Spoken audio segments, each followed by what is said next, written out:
old man raised his gun at me, but he didn't pull the trigger. Instead, he told me to strip. I froze, completely blank, but he had a gun. I had no choice. I stripped down to just my underwear. He pointed in a direction. I clenched my jaw and started walking. The sun burned into my skin. I had no choice. I kept going, barefoot. I looked back. He had a strange smile on his face. He didn't just want to scare me. He wanted the heat to kill me, but he underestimated me. He thought I was lost and panicking, but every step I took was mapped in memory. When he looked through the binoculars, I was already fueled by adrenaline. He paused, but he didn't worry. To him, this desert was a cage. No one escapes. But he was wrong. Before he could react, I jumped and disappeared behind a dune. I searched like mad, driven by fading memories. Then I found it, the hidden entrance. I pushed the rocks aside and slipped in. I was ready to kick down the support beam when I heard an engine roaring. He was coming. I kicked hard. Rocks crashed down, sealing the entrance. I barely took a breath. Smoke outside gave me away. He stood there with a gun, waiting for me to come out. But he didn't know.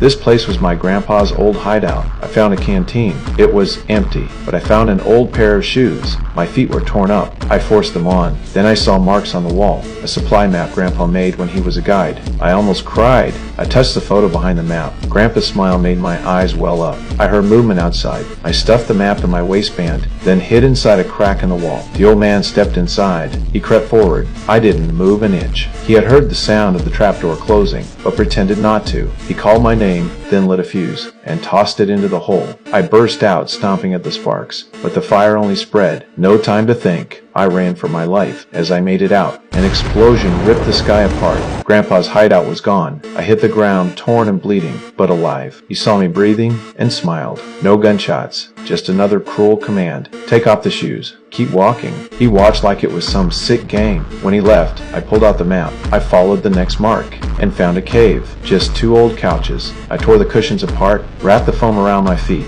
He fired a shot outside. A warning. I cursed under my breath and crawled out. By luck, I reached the next mark. Opened a metal box. Just a slingshot and steel pellets. I looked at the next location. Kept going. Finally, in the sand, I dug out a bucket. My hands shook opening the lid. The smell of water nearly broke me. I looked around. No sign of him. I ran to the hilltop and drank like a madman. But before I could finish, a bullet ripped through the air.